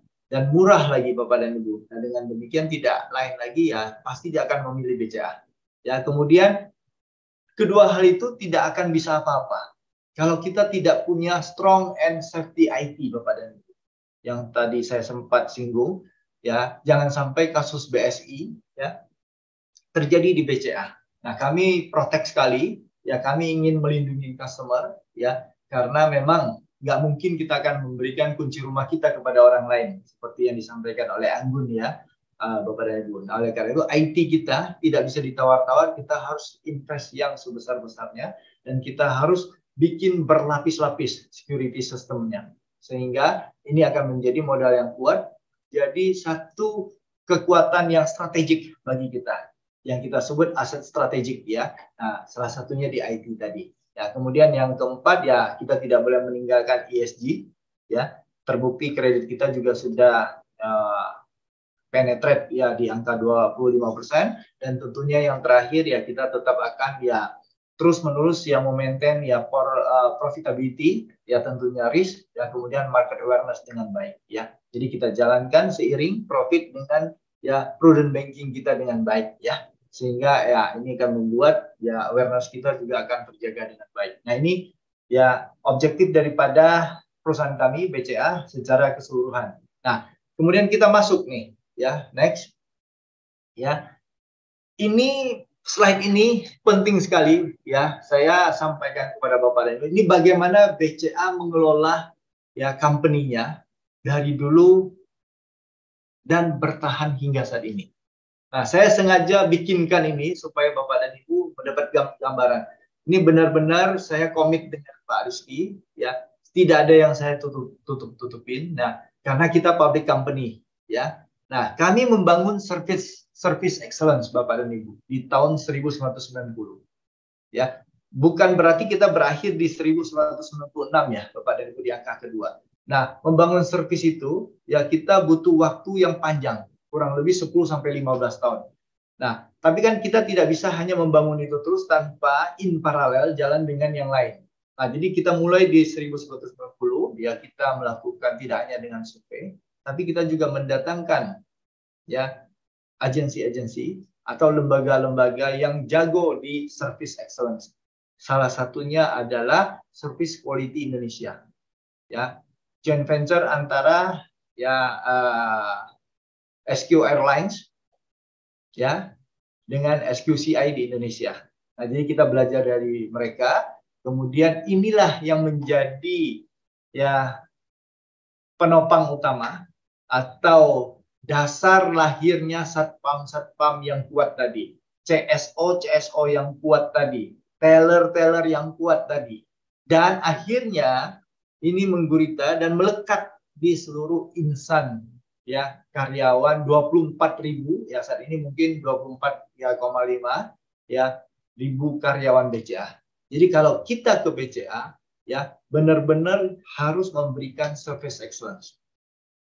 Nah, itu sudah terpatri. Inilah bedanya kita dengan bank-bank lain. Nah, kalau tadi saya bilang aset strategik, salah satunya adalah IT, yang lainnya adalah manusia dan kultur kita. Ya, jadi 3 itu saya kelompokkan kepada aset strategik yang tidak bisa ditiru, tidak mudah ditiru. IT mungkin suatu waktu bisa ditiru, tapi masalah manusia, masalah kultur, ya, yang memberikan servis, kemudian kultur yang harmonis dalam bekerja, ya, itu tidak akan pernah bisa ditiru oleh bank lain. Dan karena ini proses, ya, terbangun karena proses yang begitu butuh waktu dan, ya, begitu terpatri di benak daripada seluruh karyawan kita, ya. Ya, kemudian yang saya bilang tadi di 1996 kita membangun, ya, kita berani memutuskan kita masuk ke payment settlement, ya. Kalau Bapak dan Ibu masih ingat, salah satu payment settlement tools-nya adalah ATM. Nah, pada saat itu kita struggle masuk atau tidak, ya, karena investmentnya luar biasa. Ya, kita sudah punya ATM pada tahun 1996, tapi kita tidak masif, tidak agresif, ya. Maka kita putuskan pada saat itu kita harus jalan, ya. Maka saya masih ingat kita secara masif, ya, invest, ya, kurang lebih 15.000 sampai 17.000 mesin, ya, tentunya secara bertahap, dan keputusan itu tepat, ya, karena ini menjadi salah satu alat dan solusi untuk payment settlement kita. Nah, begitu kita melihat perkembangan in parallel ini bagus sekali, ya, kita jadikan bahwa kita harus menjadi bank transaksional yang terpilih ya oleh konsumen kita, oleh nasabah kita. Nah, di 2004 kita canangkan kita harus begitu. Maka selain ATM kita harus kuatin ya internet banking kita. Ya, internet banking ada yang individu, ada yang corporate. Ya, kemudian kita kuatin lagi. Kita bangun lagi yang namanya BCA Mobile yang bertahan sampai saat ini kepada ini. Nah, tidak hanya itu, saat ini kita kembangkan lagi yang lebih bagus lagi namanya My BCA. Tapi kita tidak bisa menutup BCA Mobile. Kenapa? Karena sekelompok atau sebagian besar nasabah masih menyukai ya BCA Mobile. Ya, sehingga dua-duanya kita pertahankan. Yang nantinya kita mungkin akan gabung dalam support apps kita. Nah, di 2010 ya, kami melihat nih 3 hal ini belum kuat kalau kita tidak bisa menjalankan fungsi relationship banking, Bapak dan Ibu. Maka kita ya launch pada saat itu yang namanya customer centricity. Ya, konsep customer centricity. Nah, saya masih ingat ya, saya termasuk di dalamnya yang terlibat di dalam, itu sangat tidak gampang sekali. Terjadi gontok-gontokan, terjadi perang urat syaraf, ya, terjadi ya terlihat sekali silo daripada departemen, divisi, wilayah-wilayah, karena nggak bisa menyatu. Ya, apa untungnya buat saya kalau saya menyatu dengan Anda? Ya, itu pertanyaan yang sering keluar. Bagaimana performance saya? Nah, itu tidak ada. Nah, kita bangun kurang lebih 8 sampai ya 10 tahun, 6 sampai 8 tahun ya, baru semua menyatu. Nah, kita declare lagi pada saat itu ya yang namanya One BCA setelah menyatu. Nah, ini membantu sekali sehingga apa yang sudah terbangun poin 1, 2 dan 3 ya kemudian dilengkapi dengan relationship banking. Nah, target utamanya siapa? Nasabah. Istilahnya, you mau apa? Kami sediakan, dan tidak boleh ada keluhan dari orang-orang BCA terkait dengan ya kebutuhan-kebutuhan customer. Mau apapun kita layanin, kita jalanin. Nah, wujud daripada itu ya, secara tadi saya lihat slide ini, oh, kehadiran saya malam ini adalah bagian daripada relationship banking. Ya, jadi benar-benar kita tidak pamrih ya. Kemudian kita lakukan ini untuk memberikan yang terbaik kepada nasabah. Dengan kita mau memberikan yang terbaik kepada nasabah, ini membuat nasabah merasa nyaman sekali ya bahwa saya berhubungan dengan BCA, saya berhubungan dengan KPR BCA atau produk apapun lah yang dibantu habis-habisan ya dan tanpa pamrih. Nah, wujud ini selalu kami jalankan di seluruh produk, mulai dari kantor pusat yang bikin produk, kemudian teman-teman ada yang ada di cabang. Ya, jadi tidak ada pamrih, relationship terjaga. Bu Novi merupakan salah satu orang yang bisa mentestimoni ini.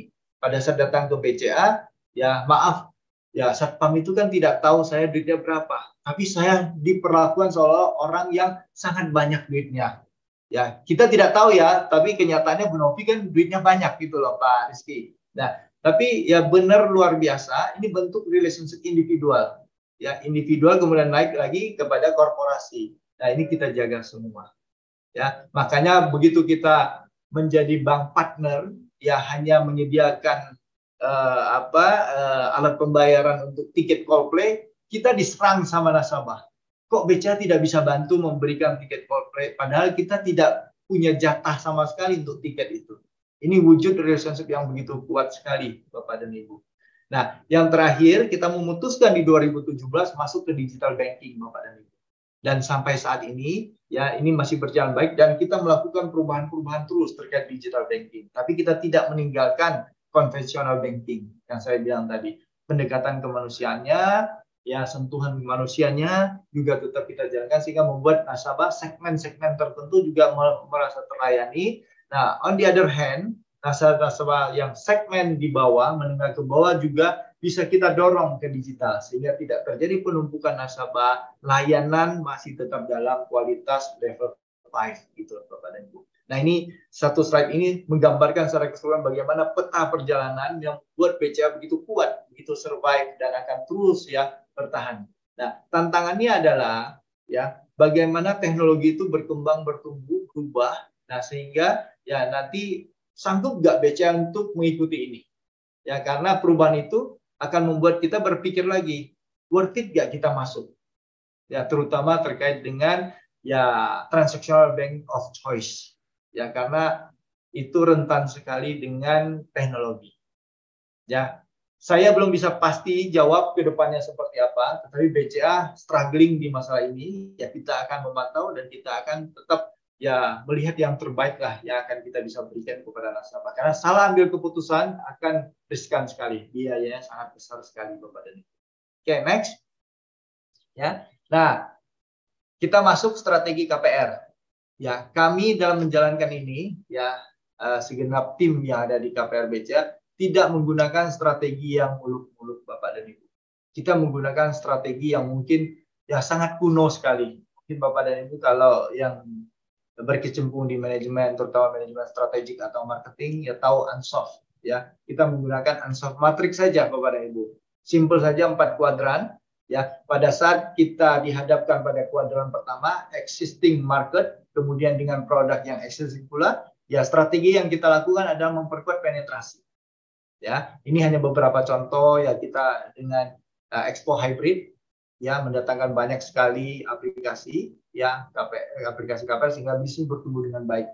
Nah, jika mereka ingin online kita sediakan ya penetrasi melalui rumah saya.bca.co.id, kemudian mereka mau dilayani ya bagaimana dan berapa plafon kreditnya, beli di mana dan lain ya tinggal cek KPR-nya. Ya, pada saat kita dihadapkan existing market dengan new product, apa yang kita lakukan? Kita mau nggak mau harus paksa dalam tanda petik untuk melakukan product development. Kita harus hadirkan ya fitur-fitur baru, diantaranya adalah variasi suku bunga baru, ya sehingga nasabah merasa punya banyak pilihan. Ya, kemana kalau banyak pilihan? Ke BCA. Ya, kemudian kita juga ya dia mau melakukan top up. Boleh datang ke BCA, boleh juga secara instan top up melalui aplikasi My BCA tadi. Sudah begitu klik, ya kalau dia udah punya pinjaman sebelumnya akan muncul, oh Anda akan dapat berapa. Demikian juga dengan produk-produk lainnya, misalnya KPR Extra, gabungan antara KPR dengan klien modal kerja. Ya, kami kembangin terus. Nah, bagaimana kalau dalam kondisi ya ada new market, ya ada possibility ya market baru. Kemudian dengan produk yang ada saat ini, tidak ada produk baru. Maka yang kita lakukan adalah market development, Bapak dan Ibu. Ini contohnya adalah bagaimana kita membuka perspektif ya segmen yang kita nggak berani masuk ke mass market, kita masuk dengan perspektif segmen. Yang dulunya belum kepikir payroll, kita masuk. Setidaknya ini menjadi penopang bisnis buat kita. Dan yang terakhir, ini yang paling susah dan ya yang paling hati-hati bagi BCA. Jarang sekali BCA mau melakukan ini bukan market penetration. Saya mohon maaf salah, tapi market diversification.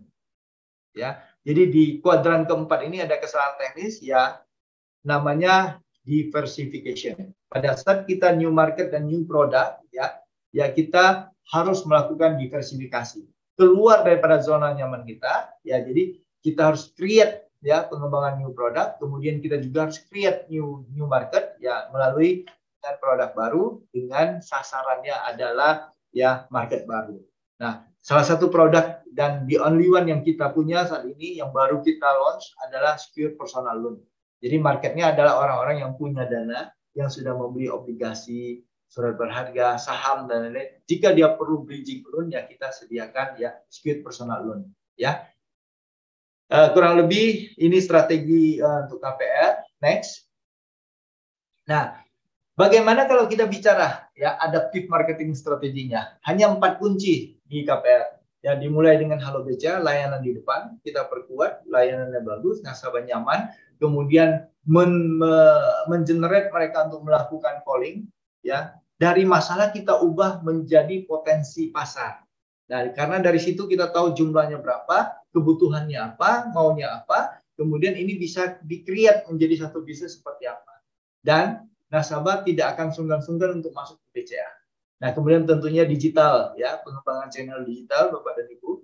Nah, ini sangat penting sekali, membuat nasabah punya pilihan, tidak hanya konvensional datang, tapi zaman berubah, kesibukan berubah, ya. Kemudian kendala perjalanan juga berubah menjadi lebih macet. Nah, kami mau nggak mau harus menyediakan channel-channel alternatif buat mereka.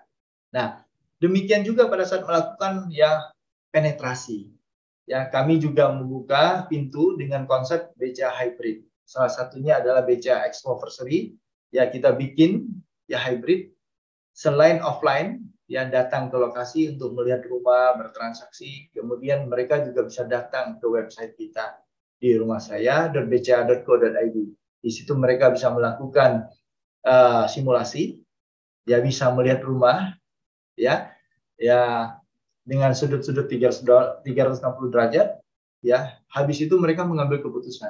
Dan kabar baiknya sejak pandemi, kita tidak pernah merasa ini akan berhasil.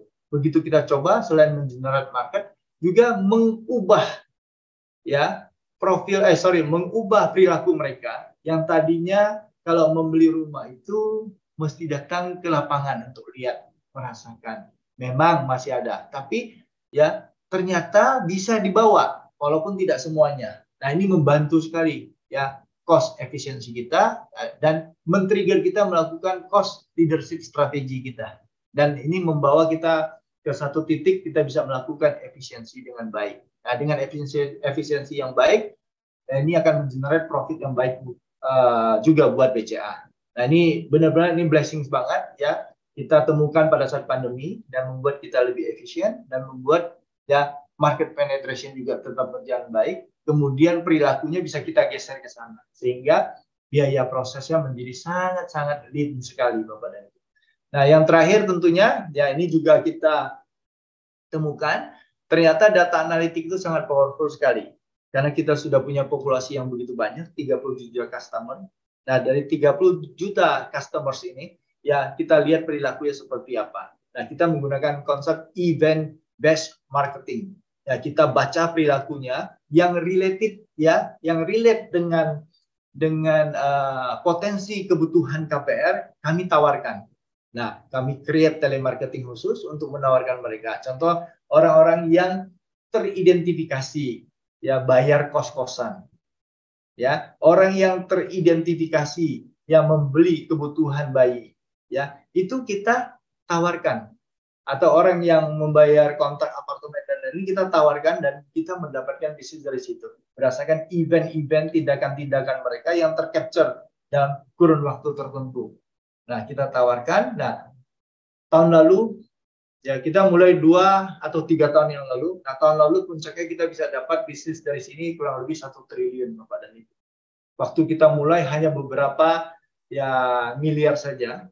Kemudian ya di tahun ketiga kemarin itu sudah 1 triliun dan ini akan meningkat terus ya hanya dengan belajar data analitik tersebut.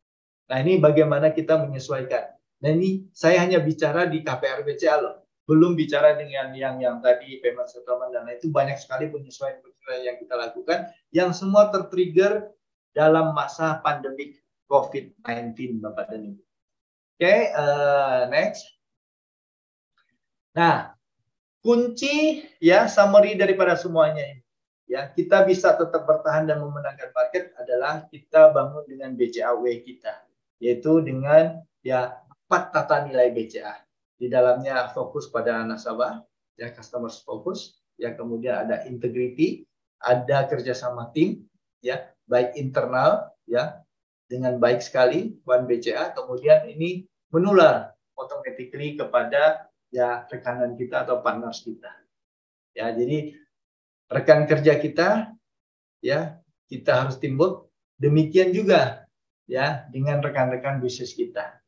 Ya, salah satu wujudnya kita berpartner baik ya dengan AMA hari ini. Saya merasa ya kedepannya akan lebih baik lagi. Ya, mudah-mudahan kita dibimbing terus untuk bisa memberikan kontribusi ya buat Pak Rizky dan tentunya buat Bapak dan Ibu yang hadir di sini di komunitas AMA. Dan yang terakhir adalah continuous pursuit of excellence, Bapak dan Ibu. Di setiap insan BCA ya konsep nilai daripada continuous pursuit of excellence ini tertanam dengan baik. Jadi tidak pernah mudah menyerah dan selalu ingin memberikan yang terbaik. Jika ada kegagalan servis, ya apa sih yang salah dengan saya? Besok saya harus perbaiki apa? Dan ini terus berjalan. Karena kita menjalankan ini juga didasari ya dengan 2 kunci utama, 1 Kaizen, 2 adalah 4DX. Ya, kalau mungkin Bapak dan Ibu belum tahu, Pak Alex Denny itu adalah guru saya, Bapak dan Ibu. Beliau yang mengajarkan saya 4DX, ya, 4 Disciplines of Execution.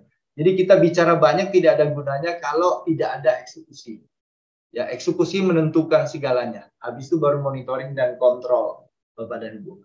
Jadi beliau sekali lagi dengan hormat sekali saya sampaikan, Bapak ya sudah melahirkan banyak talenta-talenta bagus dan saya boleh declare hari ini adalah salah satu produk dari Bapak yang kembali lagi ke Bapak untuk sharing pada malam hari ini. Jadi Bapak memberi yang terbaik, kembali ke Bapak yang terbaik pula. Ya, unfortunately beliau tidak bisa hadir, ya mudah-mudahan rekaman ini nanti bisa didengar oleh beliau. Salam hormat saya buat beliau. Oke, ini mungkin slide terakhir saya ya, Lisa ya. Ya. Nah, di slide terakhir ini izinkan saya sebagai penutup untuk mengucapkan terima kasih karena saya diberikan kesempatan. Nah, bagaimana ucapan terima kasih saya kepada Bapak dan Ibu? Kita saksikan bersama-sama video yang begitu baik ini. Silakan Lisa. Mobil orkestra mogok ya? Udah jam berapa nih? Oh, Tulus gimana mau nyanyi kalau nggak ada orkestranya? Ini baru piano doang yang datang. Ibu, Bapak, maaf banget gladi resik hari ini terpaksa kami batalkan. Kok bisa? Kami ada kesalahan teknis. Pernah nggak nyiapin sesuatu mati-matian, pas harinya datang, berantakan?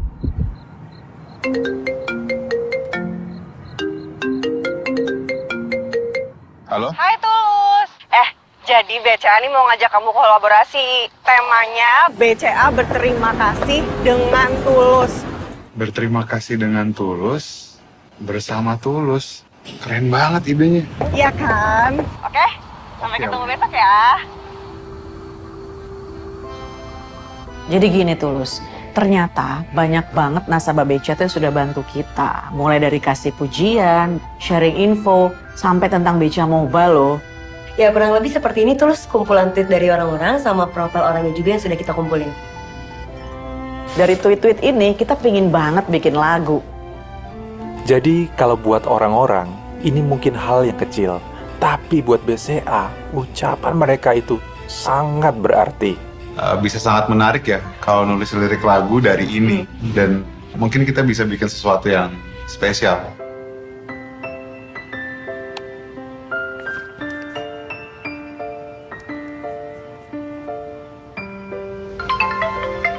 Halo? Halo. Kalau nada yang kemarin, yang nana diganti dikit jadi nana sedikit aja, gimana? Tulus, ini tuh jam 3 pagi loh.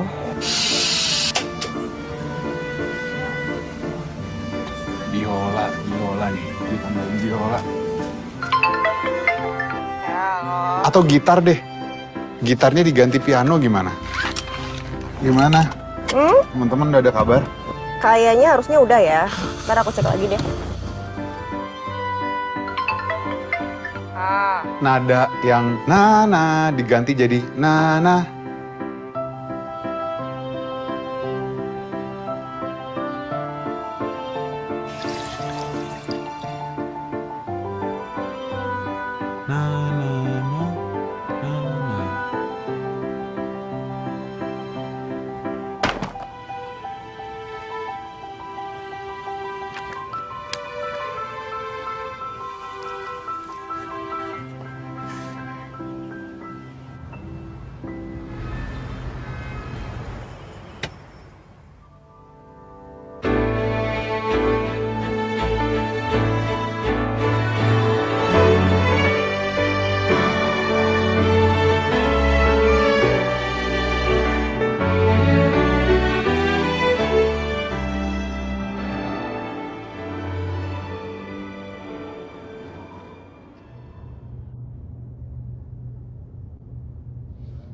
Tulus, Bu Norisa mau ngobrol nih sama kamu. Oke. Aku duluan ya, nggak apa-apa ya? Kamu langsung pulang loh, tidur, istirahat. Besok kan hari penting. Sip. Bye. Hai Tulus, ketemuan di rehearsal ya. Gimana persiapannya? Sebenarnya semuanya udah oke, tapi saya masih ngerasa ada yang kurang. Tulus, kalau dari hati, apa sih yang kurang? Ketemu besok ya?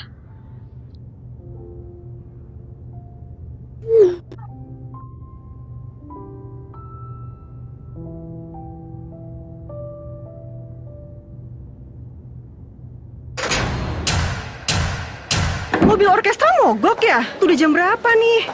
Kita nggak ada backup dijemput mobil lain. Aduh, Tulus gimana mau nyanyi kalau nggak ada orkestranya? Ini harusnya udah mau mulai loh. Para tamu udah pada datang lagi. Ibu duduknya di sebelah sini ya. Bapak sebelah sini ya, Bapak. Di sebelah sini, Bapak di sebelah sini. Ibu, Bapak, maaf banget, kami ada kesalahan teknis. Jadi untuk gladi resik hari ini terpaksa kami batalkan. Kok bisa? Iya nih Bu, ini nggak terduga banget. Saya barusan dikabarin mobil yang bawa orkestra ternyata bermasalah. Ini Tulus dari hati terdalam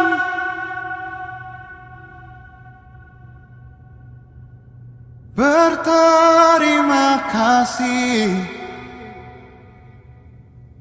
Terima kasih dengan tulus pada semua.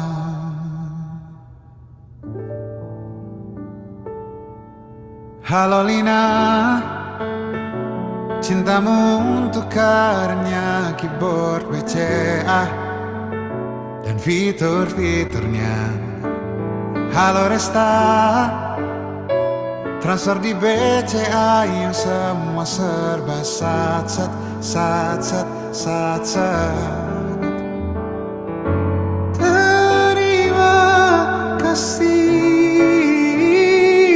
Terima kasih dengan tulus pada semua.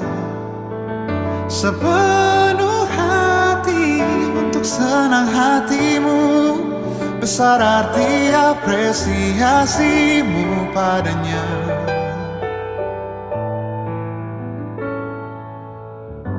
Daniel hanya perlu 3 menit untuk ganti kartu debitnya di BCA Cilandak. Permanen di dan kartunya yang tertelan langsung cetak pakai mesin tanpa ribet-ribet.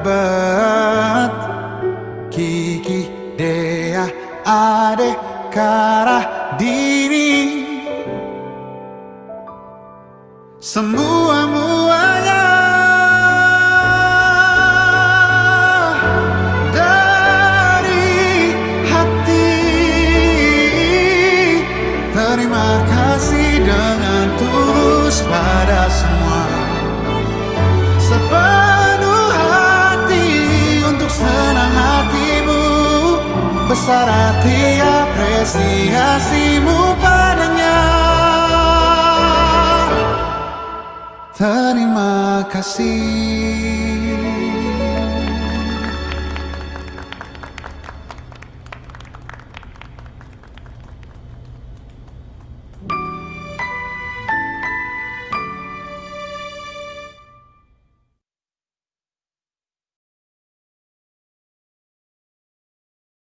Ya, Bapak dan Ibu, ya video ini mengakhiri ya presentasi saya. Sekali lagi terima kasih buat Bapak dan Ibu atas acara ini, dan juga terima kasih Bapak dan Ibu selaku nasabah BCA. Kalau kita tulus, we have got nothing to lose. Ya, sekian, terima kasih. Wassalamualaikum warahmatullahi wabarakatuh. Ya, Shalom, Om Swastiastu, Namo Buddhaya, salam kebajikan. Selamat malam. Selamat malam Pak Willy, terima kasih banyak presentasinya mencerahkan kita semua. Kita berikan aplaus virtual dulu untuk Pak Willy atas sharing tentang apa yang terjadi di BCA dan sebenarnya menjadi rahasia yang sekarang kita ketahui bersama. Begitu ya.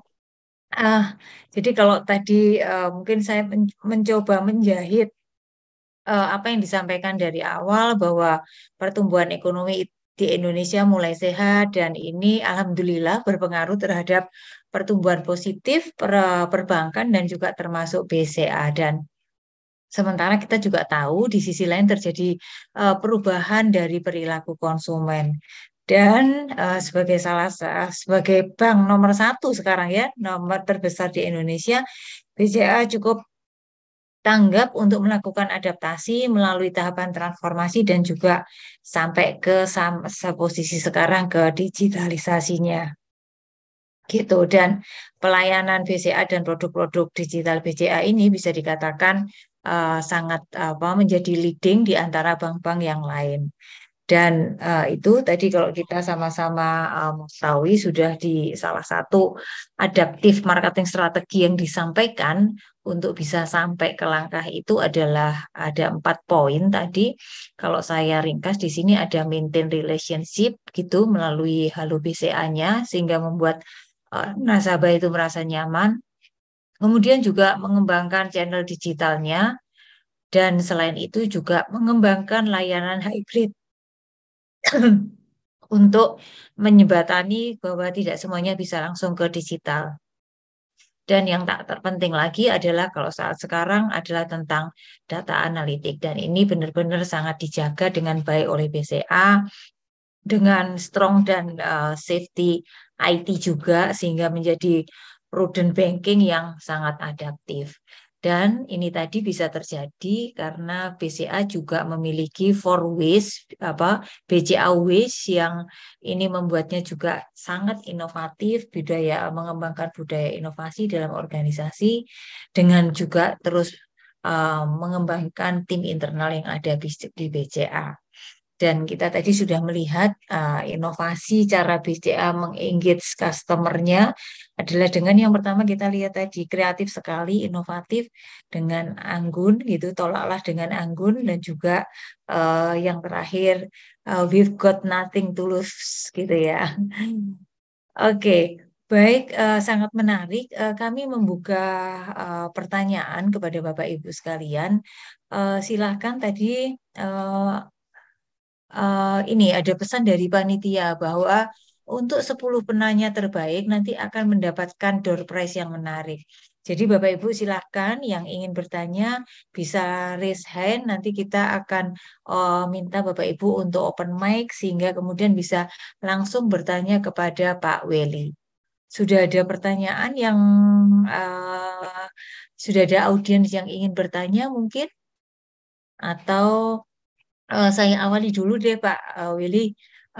Pak, jadi kalau menurut Bapak, apakah perkembangan digitalisasi itu punya peran penting juga dalam meningkatkan pertumbuhan yang berkaitan dengan pembiayaan properti, Pak?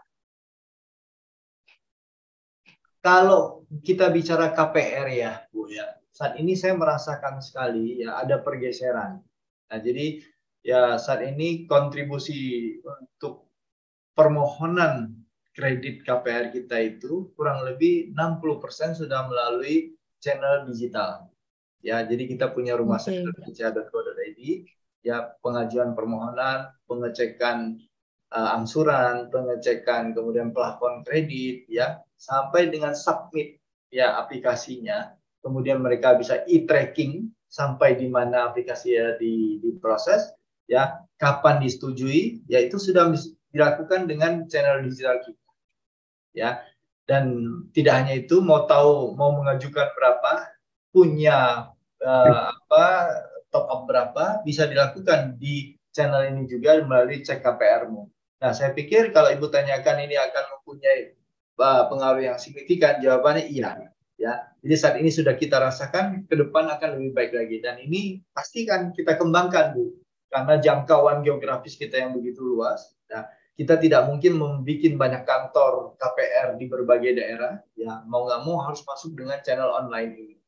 Nah, dengan demikian proses kita menjadi lean, ya menjadi lebih tetap cepat, ya.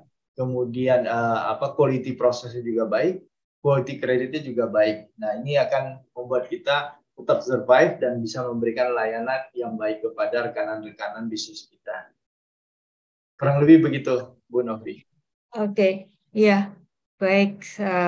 Karena kemudahan itu akan membuat customer engage dan juga tentunya karena merasa mudah, mereka bisa memantau segalanya secara langsung, sisa kreditnya, kemudian juga angsuran-angsurannya, maka itu akan membuat nasabah makin meningkat dan juga meningkatkan prospek untuk kredit properti.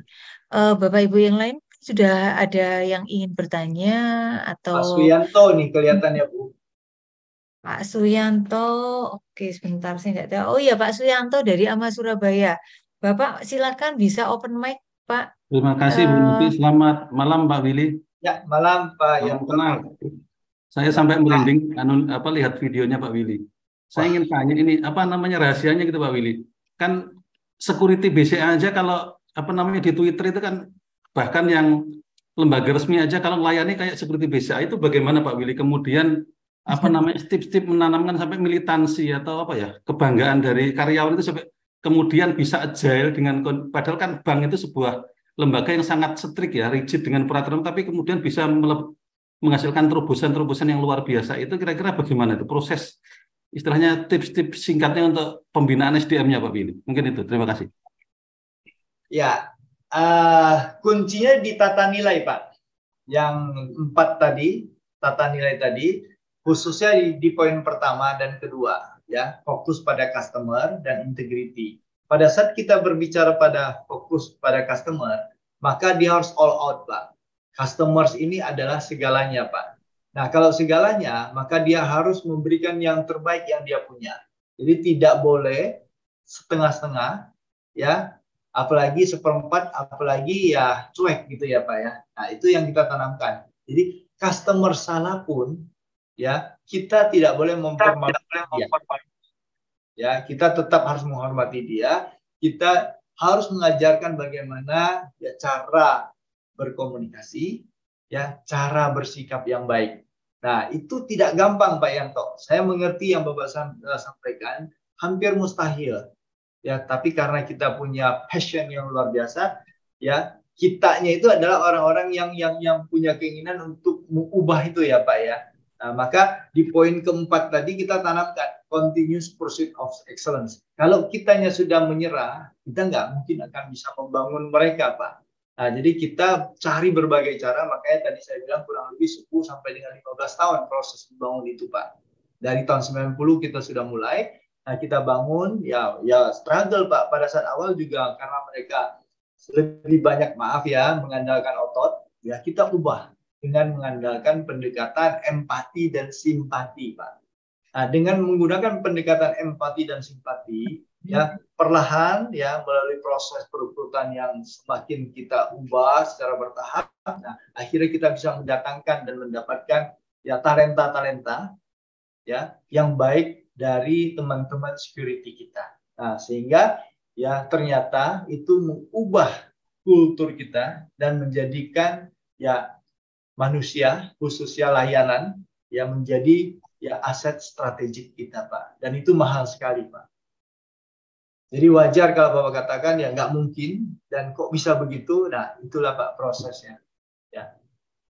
Kurang lebih yang bisa saya share begitu, Pak. Jadi tidak dapat ketika, Pak, 1, 2, 3, atau 5 tahun pun belum tentu bisa, Pak. Jadi kita memang harus bangun itu, Pak. Bangun. Berarti yang dibangun core value dulu, Pak ya? Iya, betul, Pak. Ya, kita ubah dari dalamnya dulu, Pak. Ya, terima kasih, Pak. Ya, terima kasih, Pak Yanto. Baik, Pak Yatno, terima kasih, Bapak Ibu sekalian. Ini kita ada narasumber yang punya pengalaman cukup baik, sangat baik dari organisasinya, melakukan hal-hal yang sifatnya inovatif. Nah, dari sini kita mumpung ada narasumbernya, silakan jika ada sesuatu yang curiosity yang kepingin ditanyakan tentang BCA, bisa open mic atau mungkin raise hand, nanti kami akan persilakan. Atau ada juga yang mau ngechat mungkin, silakan. Dengan Pak siapa? Mohon maaf. Herman, Bu Novi, salam kenal. Salam kenal, silakan Pak. Pak Weli, senang sekali bisa ini. Lama sekali kita nggak ketemu ya. Ya Pak. Oke, hormat Pak Weli. Malam Pak. Ini masih ditunggu rencek untuk kita ketemuannya nih. Iya Pak, nanti saya schedulein Pak ya. Pak, silakan Pak. Saya tertarik mau tahu BCA dengan semakin maraknya fintech sekarang, ya, strateginya apa? Pasti seru nih, dapat bocoran dari Pak Welly ini. Bagaimana untuk apa yang dipilih gitu ya? Mengimbangi, menyalip, atau gimana nih? Mohon pencerahan Pak Welly. Ya.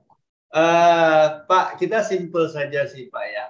Ya kita berkolaborasi Pak. Ya, jadi kalau kita lihat ada fintech ya, kemudian ya kira-kira ini nanti mungkin akan maaf ya menjadi ancaman ya. Yang kita lakukan, kita tidak melakukan penyingkiran atau mungkin yang membunuh fintech itu, tapi kita ajak kolaborasi. Ya kita ajak kolaborasi. Kekuatan Anda di mana? Ya, misalnya kekuatan dia adalah di database untuk segmen tertentu. Ya, maka kita pelajari, oh kita tidak punya segmen itu. Atau kita punya tapi belum tumbuh dan berkembang. Karena kita tidak punya kemampuan. Let's say misalnya segmen mikro, Pak. Ya BCA memang tidak punya kemampuan untuk itu. DNA-nya tidak di situ. Lain hanya BRI ya Pak ya. Nah, jika ada fintech yang bermain any kinds of business ya, daripada line of business itu sendiri dan kemudian ada kaitannya dengan nasabah BCA maupun kebutuhan financingnya mereka, maka kita akan masuk. Oke, you jalan dengan platform you, tetapi modalnya dari kita. Kita besarkan, Pak. Ya, kita kolaborasi, kita besarkan. Nah, kita besarkan, ada yang dia tidak punya, maka dia ke BCA. Salah satunya financing tadi, Pak. Ya, salah keduanya adalah nama baik atau reputasi, Pak. Nah, dengan adanya kolaborasi berdua, maka dia akan bertumbuh dengan baik. Bertumbuh dengan baik pada saat itu, ya kita bisa mendapatkan solusi-solusi lain di luar ya solusi yang dia ciptakan sendiri.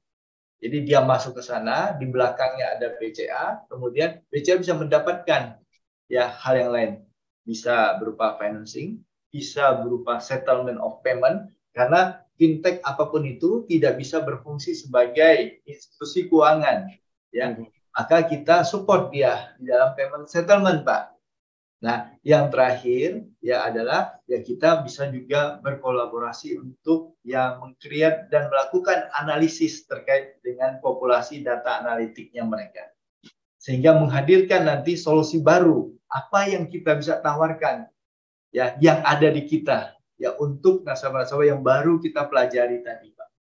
Nah, kurang lebih begitu. Jadi ya kita harus ya bina mereka dengan baik, kita tawarkan bantuan. Bahkan kalau sampai titik tertentu mereka tidak mampu, ya, misalnya tidak mendapatkan angel investor baru, Pak, BCA masuk dan dimungkinkan kita untuk mengakuisisi mereka, Pak. Oh, keren. Kurang lebih begitu, Pak. Jadi gambarannya. Jadi, ya mungkin kalau di istilah akademik, Bapak paling tahu bagaimana mengcombine apa yang saya sampaikan. Karena saya tidak bisa menguasai semuanya ya, Pak ya. Kalau digital marketing atau fintech atau startup tersendiri, ya ilmu saya masih belum sampai di situ. Tapi saya bisa memberikan gambaran kurang lebih, ya kata yang paling tepat adalah kolaborasi, Pak. Ya, mendekati itu bisa juga co-creation, Pak. Gitu. Menarik sekali. Ini kalau kalau di film kungfu ini jadi Tai Chi Master nih BCA ya. Enggak lah, Pak ya. Ya kita melihat peluang karena ya kalau memang ada yang seperti itu pasti ya mereka punya kekuatan. Ya punya kekuatan kita masuk. Dan kita juga tidak bisa mengatakan bahwa konsep startup itu akan selamanya unggul. Ya contoh ya Bapak tahu sendirilah ya banyak yang berguguran juga. Ya mereka balik lagi kepada fundamental awal. Ya kalau fundamental awal ya harus punya level of trust yang tinggi. Ya kalau kita mendapatkan level of trust yang tinggi, maka akan habis juga. Makanya BCA dari awal tidak akan pernah ikut dalam hal ya bakar-bakar uang, Pak. Dan itu kita jaga sekali dan kita tidak lakukan. Ya, menarik. Saya jadi ingat tadi Bapak katakan kolaborasi, itu ada salah satu konsep kolaborasi di mana 4 kuadran ya, dengan menggunakan unggas, analogi unggas, di mana ada starling, geese, kemudian eagle and swallow gitu ya. Wah, ini BCA sebelumnya adalah sang eagle yang solo fly gitu ya, di mana semuanya udah tersingkir, ada burung gagak pun eagle-nya tetap akan terbang makin tinggi sampai gagaknya jatuh sendiri ya. Tapi sekarang dengan adanya fintech, di mana mereka punya hal yang menariknya dari sisi value propositions, kolaborasinya tampak-tampaknya mungkin menggunakan yang kuadran ke kiri bawah nih ya, yaitu di dalam jadi mau pakai yang GIS nih. BCA dengan keunggulannya, kemudian ambil value propositions dari fintech, dari para fintech yang startup nih ya, berkolaborasi. Menarik sekali Pak, terima kasih ilmunya. Bisa dikatakan demikian Pak Herman. Bisa, Pak. Oke. Thank you Pak. Ya. Terima kasih Pak Suherman. Ibu Novi dan Bapak-bapak. Iya. Salam kenal juga buat Bu Meliani ya, khususnya sahabat yang jauh di Sumatera Utara, Pasianiat. Salam hormat Pak, salam hormat. Salam kenal Pak Suherman. Ya. Bu Novi. Iya, Pak Willy. Bu Novi ini izin, ini kebetulan ada chat dari Bu Ivon ke saya direct. Tadi saya udah ada minta supaya bisa untuk pertanyaan, supaya bisa untuk supaya semua bisa silakan, saya bacakan ya. Bu Ivon silakan, Pak Adri. Bu Ivon ini ada pertanyaannya, mungkin Bu Ivon bisa langsung langsung memberikan pertanyaan ya. Saya bacakan sedikit dari Bu Ivon, bagaimana cara mengidentifikasi strategi pesaing dan bagaimana cara menyikapi ide-ide yang muncul begitu banyak dari CEO yang terkadang cukup membingungkan buat tim mana yang harus diwujudkan. Ini dari Bu Ivon. Bu Ivon, pertanyaan dari kolom chat ya, kebetulan tertuju langsung ke saya. Mohon maaf ini, saya sampaikan secara langsung. Ya, silakan Pak Willy. Ya, terima kasih Bu Ivon atas pertanyaannya. Ya, kalau ditanyakan bagaimana mengidentifikasi, ya tentunya kita bisa melihat ya pada saat kita bersama-sama bermain di dalam industri itu ya. Nah, jadi apa yang dia jalankan, misalnya apakah dia menggunakan strategi, khususnya kalau kita berbicara contoh di KPR. Ya, kalau dia menggunakan strategi pricing pasti akan kelihatan. Nah, maka kalau dia menggunakan strategi pricing, ya kita harus segera untuk melakukan adjustment tadi, adaptif lagi. Kira-kira apakah keputusan kita ini menjadi satu ancaman atau tidak? Ya, kalau tidak menjadi ancaman, ya kita membayangi saja. Kita tidak perlu melakukan satu tindakan yang sangat agresif untuk ya melakukan counter attack kepada mereka. Ya tentunya pada saat kita melakukan ini, ya untuk memutuskan melakukan atau tidak, kita harus pelajari dulu bagaimana ya SWOT analysis terkait dengan mereka. Dan tidak lupa juga kita harus tahu perilaku konsumen itu seperti apa yang mendasari pemilihan daripada konsumen nanti akan ke sana atau tidak. Jika dia tidak mempunyai kekuatan untuk mendukung pricing strategi dia, maka keputusan kita bahwa dia hanya bermain untuk short term saja. Ya, dia akan hit and run saja, Bu Ivon. Ya, tetapi kalau memang ternyata dia punya kekuatan, misalnya punya tadi ya, DPK dana pihak ketiga yang kuat, kemudian punya kasa yang kuat juga, ya, maka kita harus hati-hati. Kita harus meningkatkan yang lainnya. Kita harus counter dengan ya layanan yang luar biasa kepada nasabah, dengan ya basic pricing yang kurang lebih mendekati atau sedikit di bawah. Karena sesungguhnya sesama-sama kita menggunakan strategi pricing pada saat kita melakukan counter attack, ya akan dua-duanya rugi. Ya, kalau Bapak dan Ibu pernah membaca atau mempelajari Red Ocean Strategy, ya itu pasar itu akan atau industri ini akan berdarah-darah. Ya, jadi tidak layak juga kita counter dengan strategi pricing. Maka kita harus keluar daripada itu dengan menggunakan ya blue ocean strategi, ya Bu Ivan.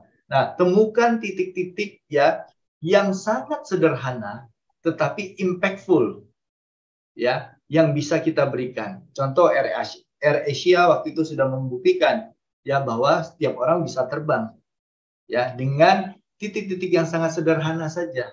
Yang penting dia bisa terbang.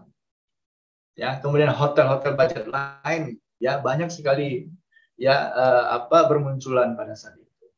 Ya, jadi kurang lebih ya kalau kita bermain di pasar, kita akan tahu agresivitas saat itu apa yang dia lakukan. Ya, salah satu yang saya sampaikan ada strategi pricing. Ya, bisa juga dengan peluncuran produk yang bertubi-tubi, ganti terus ya. Contoh misalnya iPhone, ya, dia akan keluarkan strategi terus. Kenapa? Karena dia mempunyai insight yang kuat, ya, kondisi internal dia belief dengan kondisi internal, kemampuan dia, strength dia di dalam itu kuat sekali, IP-nya kuat, ya, teknologinya kuat, maka dia akan keluarkan terus. Dia tidak peduli orang beli atau tidak karena pasti akan mengenerate market, ya, maka dia menggunakan ya inside out. Nah, ada juga orang yang menggunakan ya pendekatan outside in, melihat dulu marketnya butuhnya apa. Baru di dalam dia melakukan pengembangan. Nah, jadi banyak sekali strategi-strategi yang bisa digunakan dan bisa diidentifikasikan. Nah, tentunya ya kita bisa pelajari sih berbagai strategi itu. Ya, makanya saya hadir di sini hari ini pun saya belajar, Bu Ivan. Nah, kemudian kalau Ibu tanyakan, ya dari CEO banyak sekali 1, 2, 3, 4, 5, 6 bahkan kadang-kadang berjejer. Bagus sekali, semua bagus, Bu. Nah, untuk itu saya belajar yang namanya 4DX. Ya, Pak Alex Denny sudah mengajarkan saya, ya, pilih di antara yang banyak itu maksimal 3 saja yang menjadi ultimate, ya, widely ultimate goals-nya kita. Ya, istilahnya widely important goals kalau nggak salah, WIG. Nah, pilih 3 saja, itu yang dijalankan. Ya, jalankan dulu, mungkin gagal, yang ketiga gagal, ya kita refresh lagi supaya kita tetap fokus. Ya. Ya kan sebenarnya sederhana saja kalau kita ngomong strategi, ya yang akan dijalankan perusahaan. 1, strategi fokus, ya. 2, cost leadership. 3, diferensiasi. Ya, dengan 3 itu saja menjadi acuan kita, ya itu akan lahir strategi-strategi lanjutannya.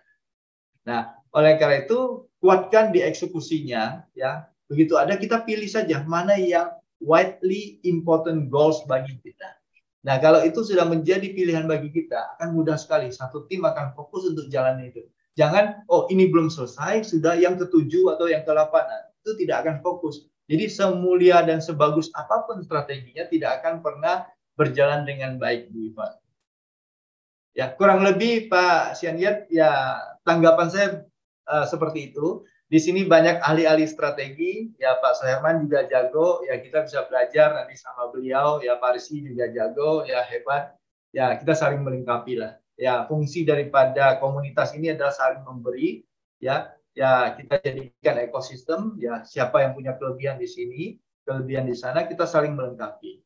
Ya kurang lebih begitu Pak Sianyet. Mudah-mudahan bisa menjawab apa yang disampaikan oleh Bu Ivan tadi. Terima kasih Bu Ivan, salam sehat selalu Bu.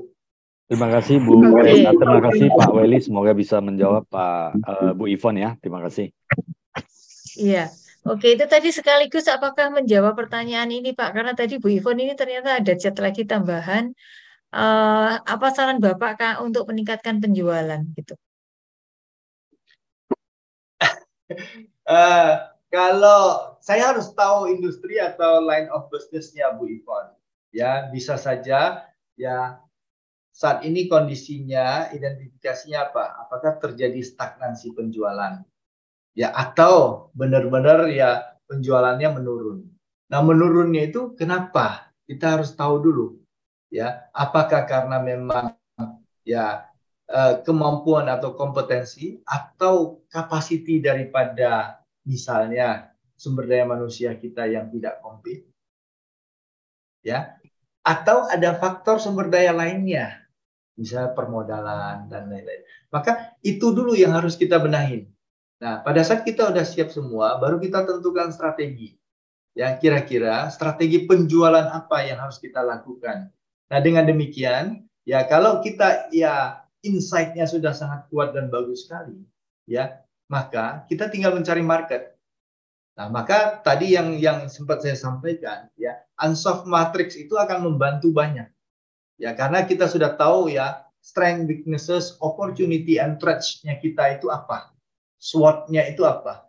Kalau kita bicara ya SW-nya itu kan ada di dalam kita benahin strength-nya kita apa, kemudian weaknesses-nya kita apa, kemudian kita lihat opportunity-nya apa. Ya, kita ngomong eksternalnya, ada opportunity nggak? Kemudian ada ancaman nggak? Nah, kalau memang ternyata ya semuanya melengkapi, nah kita kombinasi saja. Ya, strength saya di sini, ada opportunity di sini, ya kita gunakan strategi SO. Ya, SO itu kita harus lakukan apa? Nah, insya Allah dengan demikian, ya diharapkan penjualan kita bertahap secara perlahan tapi pasti akan meningkat lagi. Jadi maaf saya tidak bisa berandai-andai, saya harus tahu dulu kira-kira apa yang terjadi ya dengan ya kondisi perusahaan Bapak dan Ibu dulu, baru habis itu kita bisa ya melakukan konsolidasi dan menentukan strategi serta action plan secara detail. Kurang lebih begitu, Bu Novi. Oke. Ya. Ya, baik Bu Ivon, semoga menjawab. Terima kasih Pak Welly. Ini ada 2 pertanyaan lagi, tapi mungkin kita akan simpan pertanyaannya. Karena ini waktu sudah menunjukkan jam 9:04, kita sudah lewat dari waktunya. Pertanyaan dari Pak Rizky dan Pak Erik ini. Seperti itu. Semoga tidak berkecil hati, nanti bisa dijawab di kesempatan yang lain atau mungkin Bapak nanti akan membantu menjawab. Boleh by WhatsApp ya, boleh by WhatsApp aja. Oke, iya, baik. Baik, terima kasih Pak Welly, terima kasih Bapak Ibu semua atas atensinya, perhatiannya yang luar biasa. Sekali lagi kami berikan applause secara virtual untuk Pak Welly atas sharingnya malam ini, dan kami akan menyerahkan dari BPP AMA Pusat Surabaya akan menyerahkan e-sertifikat yang akan disampaikan oleh Bapak Sianiyat. Kepada Pak Sianiyat kami persilakan, Pak. Terima kasih Bu Novi, luar biasa sudah melakukan moderator dengan sangat luar biasa acara malam ini ya. Sebagai ucapan terima kasih dari AMA Indonesia dan AMA Surabaya, Pak Welly Handoko dari AMA Indonesia dan AMA Surabaya ada memberikan e-sertifikat ya, yang ditandatangani oleh Pak Alex Denny, Pak. Jadi mudah-mudahan bisa nostalgia kembali dan belajar bersama kembali. Sekali lagi ucapkan banyak terima kasih Pak Welly Handoko. Ini luar biasa, kami belajar banyak dari Bapak malam hari ini. Izin untuk diterima ya sertifikatnya ya. Pak Welly Handoko. Saya langsung terima Pak melalui virtual. Terima kasih. Siap, terima kasih. Sukses selalu untuk BCA ya. Untuk seluruh tim BCA, Bu Meli, ya luar biasa BCA yang menjadi sebuah bank yang menjadi kebanggaan kita bersama, dan sahamnya naik terus ini Pak ya. Ya Pak, terima kasih atas support stakeholders Pak.